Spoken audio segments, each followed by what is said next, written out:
ahead, let us reign free.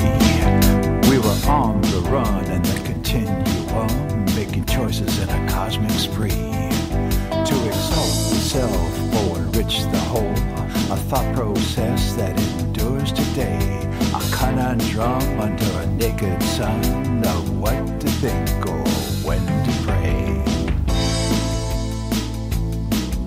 You may know us as the Watchers, and we're watching over you. You may find the game is ancient. You might think the game is new. We come from different realms, and we are not all the same. You may know us as the Watchers, but we have our own end game.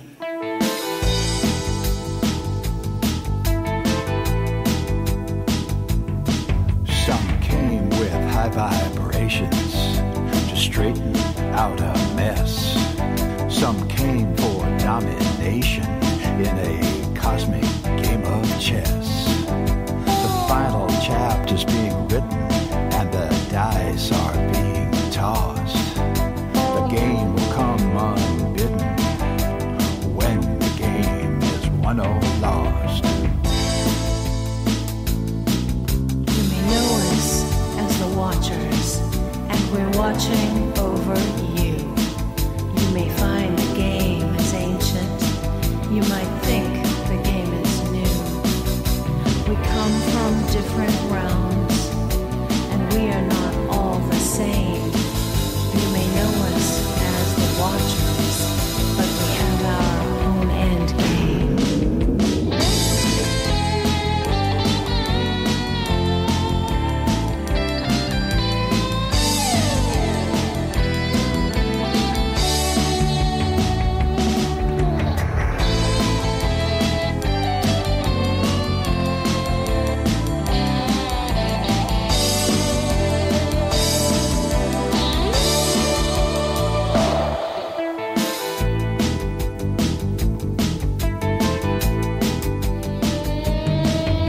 The stakes are at their highest, but the die has not been cast.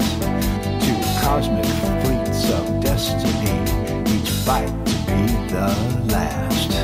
When your captain sails on riptides and angels fear to tread, the waves collide like thunder on an endless sea of dread. You may know us as the Watchers, and we're watching over you. You will find the game is ancient. You might think the game is new. We come from different realms, and we are not all the same.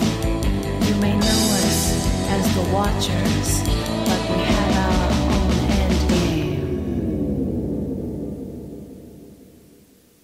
Night Dreams Talk Radio, After Dark, wants to give a big shout out to all the truckers that listen to our show. From our compound, from the West Coast to the East Coast to worldwide, both on the internet and terrestrial radio, you're listening to Gary Anderson on Night Dreams Talk Radio, After Dark. Well, that is me. Well, I hope everybody's had a great day. The week is going by fast. Oh, it's already Wednesday. Tomorrow's Thursday. Hey, I don't know if anybody noticed my personal picture up in the studio. I could not resist. I had to get one of these mannequin scary things for Halloween. So I got this, skeleton with a sword just staring right at me. I'd love to let everybody hear what it says, but it picks up motion. So every time I would move, the thing would go off. Hey, James, are you there? Yes, I'm here. And how you been today, Mr. Gary? It's been an interesting day. How about yourself?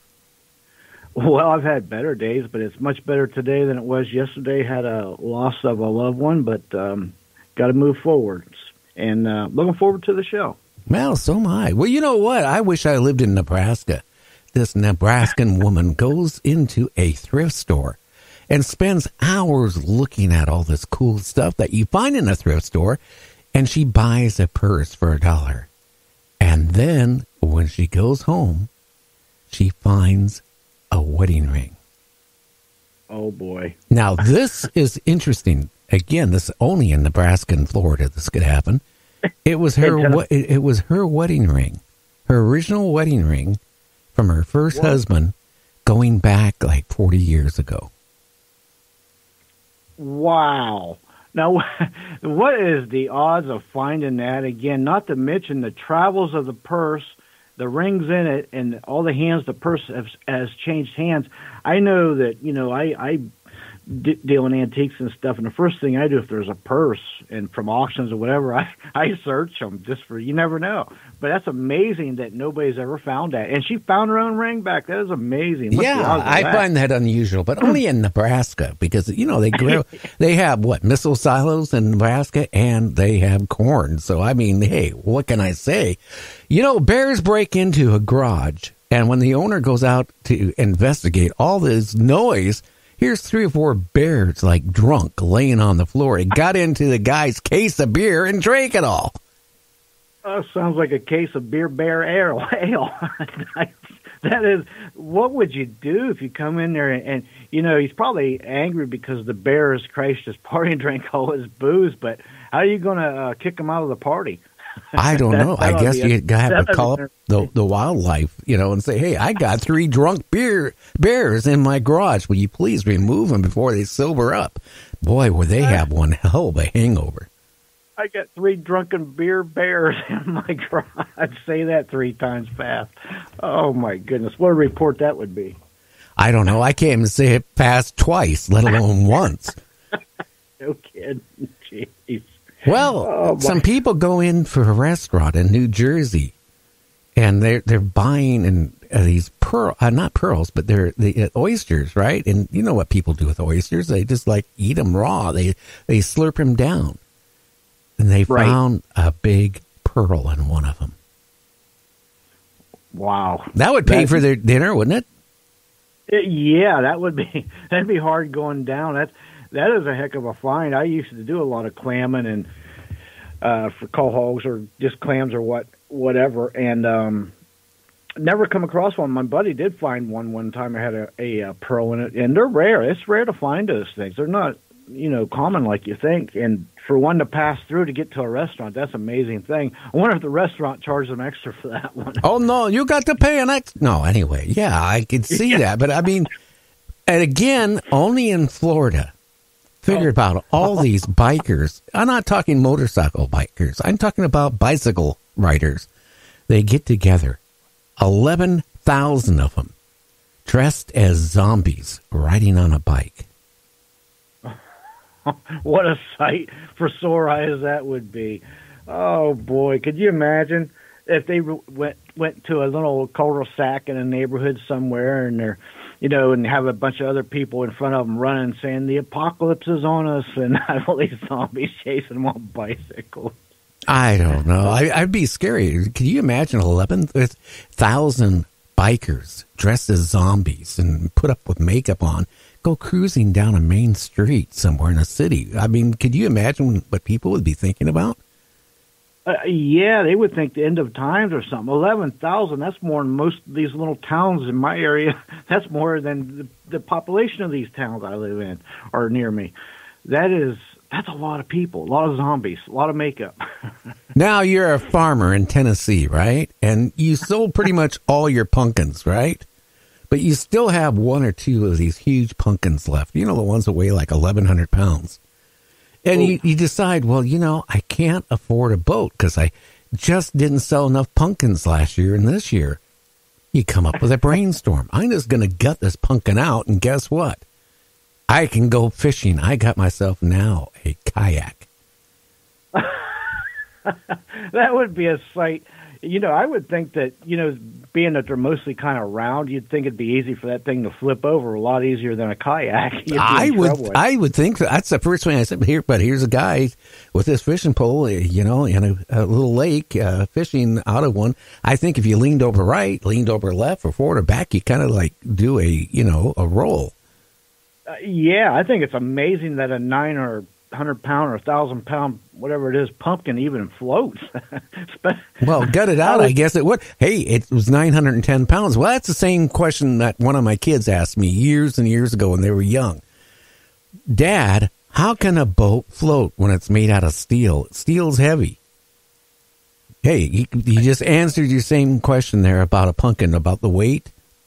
Yep. Think of a boat. They're made out of steel. They're really heavy. They float. That's true. And I got to tell you, I was on a big, 60-footer. It was actually in the Bermuda Triangle and fishing. This was a long time ago, but a storm come up, and I got to tell you, 12-foot waves come, and I really thought that was going to be my last day on this earth alive, because I'll tell you what, boy, them waves come, and it's a 60-foot ship. It's metal, and I thought for sure we're rogue waves going to come over and we're done. We'll never be heard from again. But somehow we survived it.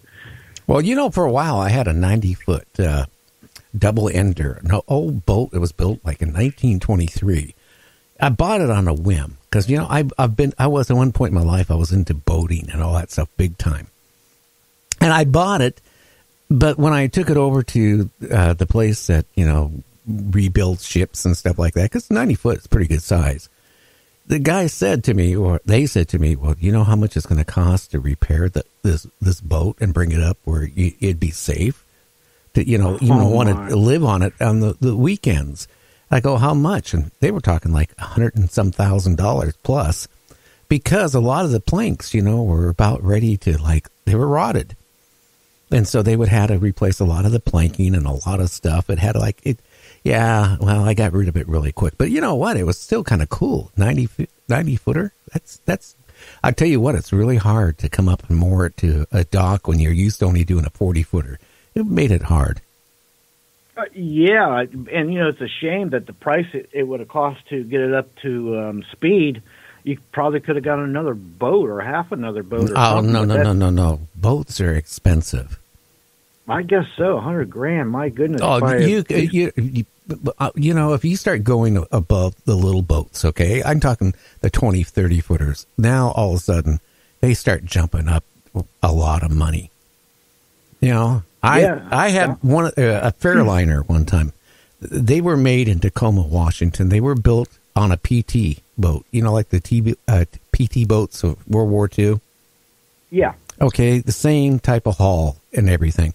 I had the only one before the plant burnt down. It was all fiberglass. And it had twin Hemis in it. And I would take that boat out with my family. We would go maybe on a 40-mile cruise. And I'd be looking for fuel. Now, I carried 120 gallons of fuel. Can you imagine? What? Yeah, I was cruising pretty fast. But I tell you, it sucked gas faster than you could, count to 3. I mean, you could go through 100 gallons in a day easily.